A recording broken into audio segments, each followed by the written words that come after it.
Bismillahirrahmanirrahim. Assalamualaikum warahmatullahi wabarakatuh.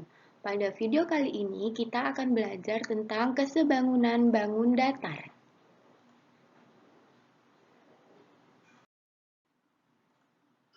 Dua bangun datar yang memiliki bentuk yang sama dikatakan sebangun. Jadi cukup bentuknya saja yang sama, tidak perlu ukurannya ya. Nah, dua bangun datar dikatakan sebangun jika memenuhi dua syarat, yaitu yang pertama, perbandingan panjang sisi yang bersesuaian senilai dan sudut yang bersesuaian besarnya sama. Jadi kalau sudutnya harus sama, sedangkan panjang sisinya boleh tidak sama, asalkan perbandingannya senilai. Contohnya seperti ini. Misalkan ada bangun A, B, C, D, dan E, F, G, H. Nah, ini kelihatan yang A, B, C, D lebih kecil dari bangun E, F, G, H. Tapi ini bisa dikatakan sebangun jika memenuhi dua syarat tadi. Bangun A, B, C, D sebangun dengan bangun E, F, G, H. Penulisannya seperti ini. Ini simbol sebangun, ya. Jika memenuhi dua syarat, yaitu yang pertama, perbandingan panjang sisi-sisi yang bersesuaian itu senilai. Jadi, panjang AB bersesuaian dengan EF. Jadi, kalau AB kita bandingkan dengan EF, AB dibagi EF, ini harus sama dengan BC dibanding FG. Nah, jadi catatannya, kalau yang pertama kita mengambil sisi pada bangun ABCD, kemudian dibagi dengan panjang sisi pada bangun EFGH, maka yang berikutnya juga seperti itu. Kita ambil sisi yang ada pada bangun ABCD dibanding dengan sisi yang ada pada bangun EFGH. Jangan sampai terbalik ya. Jadi kalau ambil yang kecil dulu dibanding yang besar, maka yang berikutnya, perbandingan berikutnya juga yang kecil dulu dibanding yang besar. Jangan sampai terbalik. Kemudian sisi CD dibandingkan dengan sisi GH, karena CD bersesuaian dengan sisi GH, ini akan sama juga dengan perbandingan antara sisi AD dibanding sisi EH. Seperti itu ya. Itu untuk perbandingan panjang sisi-sisinya. Kemudian untuk sudut-sudutnya. Sudut-sudut yang bersesuaian besarnya sama. Jadi sudut A ini bersesuaian dengan sudut E. Nah, di sini ada tanda seperti ini. Kalau tandanya sama, berarti besarnya sama. Itu menunjukkan bahwa besarnya sama. Sudut A bersesuaian dengan sudut E. Maka besar sudut A harus sama dengan besar sudut E. Sudut B bersesuaian dengan sudut F. Maka besar sudut B harus sama dengan sudut F.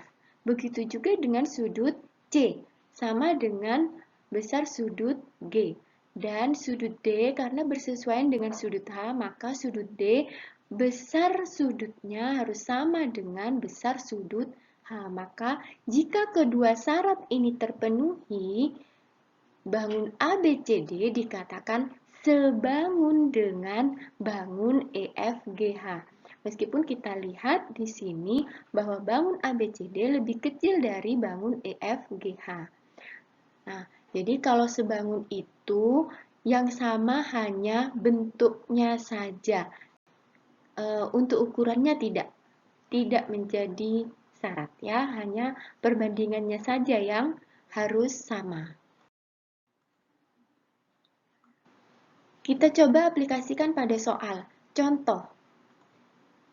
Nah, misalkan di sini ada 3 buah bangun datar. Sama-sama persegi panjang. Ini ukurannya sudah tertera pada gambar masing-masing. Kita diminta tentukan apakah ketiga gambar ini sebangun atau tidak. Oke, kita bandingkan yang pertama ABCD dengan bangun EFGH. Kita ambil sisi yang bersesuaian. Sisi AB bersesuaian dengan sisi EF. AB panjangnya 12, EF panjangnya 8. Jika kita bandingkan, kita peroleh hasil perbandingannya 3/2.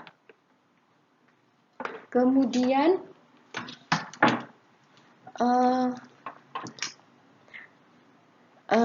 sisi BC bersesuaian dengan sisi FG. Sisi BC panjangnya 8, kemudian sisi FG panjangnya 6. Kalau kita sederhanakan, sama-sama dibagi 2, ini kita dapatkan 4/3. Nah, karena perbandingan sisi-sisinya itu tidak sama, maka bangun ABCD tidak sebangun dengan bangun EFGH. Nah, kita lihat lagi bangun yang berikutnya. Bangun ABCD dan KLMN. Kalau besar sudutnya namanya persegi panjang semuanya pasti 90 derajat. Kita sudah tidak perlu lagi menyelidiki sudutnya ya. Kita lihat perbandingan sisi-sisinya sekarang. Sisi AB dibanding dengan sisi LM karena sisi AB bersesuaian dengan sisi LM. Sisi AB 12 cm, sisi LM 4 cm. Nah, kalau kita sederhanakan didapatkan 3 ya. Kemudian sisi BC bersesuaian dengan sisi MN. BC itu 8, MN 3. Kalau kita bandingkan 8/3 itu tidak menghasilkan 3. Maka karena perbandingan sisi-sisi yang bersesuaian itu tidak senilai, maka ABCD tidak sebangun dengan KLMN. Nah, seperti itu. Kemudian, kita lihat bangun yang berikutnya. Bangun EFGH dan bangun KLMN. Besar sudutnya 90 derajat ya, karena persegi panjang. Kemudian kita lihat sisi-sisi yang bersesuaian. EF bersesuaian dengan LM. EF 8, LM 4. Kalau kita bagi hasilnya 2. FG bersesuaian dengan MN. FG 6, MN 3. Kalau kita bagi hasilnya 2. Nah, karena ini persegi panjang, maka otomatis sisi-sisi yang lainnya juga sama ya kan? Sisi-sisi yang berhadapan itu panjangnya sama. Jadi kalau kita bandingkan dengan sisi yang bersesuaian pada EFGH dan KLMN, maka otomatis perbandingannya juga akan didapatkan hasilnya 2. Nah, karena perbandingan sisi-sisi yang bersesuaian itu nilainya sama, maka bangun EFGH sebangun dengan bangun KLMN. Seperti itu. Nah, lanjut contoh yang berikutnya. Nah, di sini ada trapesium ya, trapesium EFGH dengan trapesium ABCD. Kita diminta dari gambar di samping yang sebangun. Nah, ini dikatakan bahwa bangun di samping itu sudah sebangun. Jadi kita tidak perlu lagi menyelidiki ya. Diminta tentukan nilai dari X, Y, Z dan panjang BC serta AEF ya. Kita jawab X derajat sama dengan 22,6 derajat. Kenapa? Karena sudut G ini, sudut X yang ada pada sudut G ini bersesuaian dengan sudut yang ada pada sudut C. Sudut C 22,6 derajat, maka karena sebangun, sifat sebangun itu sudut-sudut yang bersesuaian besarnya sama, maka kita dapatkan nilai X sama dengan 22,6 derajat. Yang berikutnya, kita diminta menentukan nilai dari Y. Nah, ada sifat pada trapesium sudut-sudut yang berhadapan jika dijumlahkan adalah 180 derajat. Nah, kita jumlahkan karena X ini berhadapan dengan Y, X-nya itu 22,6 derajat dijumlahkan dengan Y harus bernilai 180 derajat. Nah, sehingga kita dapatkan nilai Y 180 dikurangi 22,6. Sehingga kita peroleh Y derajat sama dengan 157,4 derajat. Untuk nilai Z, karena Z itu bersesuaian dengan Y, maka didapatkan Z juga 157,4 derajat. Kemudian untuk yang B, kita diminta menentukan panjang dari BC. Nah, panjang BC itu bersesuaian dengan FG, maka kita bandingkan BC dengan FG. Dan karena ini sebangun, maka perbandingannya itu bernilai sama dengan perbandingan sisi yang lainnya. Nah, sisi yang lainnya, sisi AD, kita bandingkan dengan sisi EH. Nah, kita peroleh BC ini nilai yang dicari. Kemudian FG itu 20 cm. AD kita masukkan nilainya AD 20 cm. EH 15 cm. Kalau sudah seperti ini, kita kalikan silang. 15 kali BC. Nah, yang bawah kali yang atas kali yang bawah. 15 kali BC, kemudian sama dengan 20 dikali 20. Nah, kemudian kita pindah 15 kali BC. BC tinggal sendirian di ruas kiri. Nah, 15 ini kita pindah ke ruas kanan. Operasinya kali. Kali kalau pindah jadi bagi. Nah, jadi 20 dikali 20 dibagi 15. 20 dikali 20 hasilnya 400 dibagi 15. Nah, 400 dibagi 15 hasilnya 26, 10 per 15. Sedangkan 10 per 15 bisa kita sederhanakan, sama-sama dibagi 5, diperoleh 26, 2 per 3. Kemudian untuk EF. EF ini bersesuaian dengan AB. Jadi EF dibanding AB. Ini sama dengan EH dibanding AD. Nah, kita masukkan nilainya. EF itu yang dicari. AB 16 cm. Kemudian EH 15 cm. AD 20 cm. Nah, kalau sudah terbentuk seperti ini, kita kalikan silang. Yang atas kali yang bawah kali yang atas. Nah, 20 kali EF ini ya. 20 kali EF ya. Diralat ya, 20 kali EF sama dengan 16 kali 15. Nah, ini nilai EF ya. EF sama dengan 16 kali 15 dibagi 20. 16 kali 15 sama dengan 240 dibagi 20. Sehingga didapatkan EF. Nah, EF sama dengan 12 cm. Mohon maaf ya, tadi pengetikannya keliru. Nah, contoh. Wah, ini ada apa ini yang ceket ini?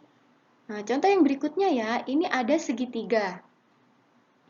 Segitiga diminta tentukan panjang sisi DE dan AB, serta besar sudut ACB, sudut ADE, dan sudut DAE.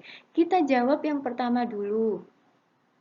Sisi, kita mencari panjang sisi. Nah, segitiga ini yang bertumpuk, ini bisa kita pisah. Jadi dua sebenarnya. Ini sebenarnya dua segitiga.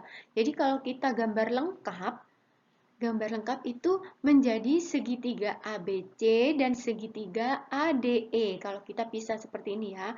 Cuman pada soal kadang untuk menipu itu gambarnya ditumpuk. Seperti itu. Nah, kalau sudah menumpuk seperti ini, itu cirinya dua segitiga itu sudah sebangun. Nah, begitu. Kemudian kita cari sudut DE, sisi DE. Sisi DE itu bersesuaian dengan sisi BC. Nah, kita sama dengan kan sisi AE sama dengan sisi AC. Kenapa kita ambil AE dan AC?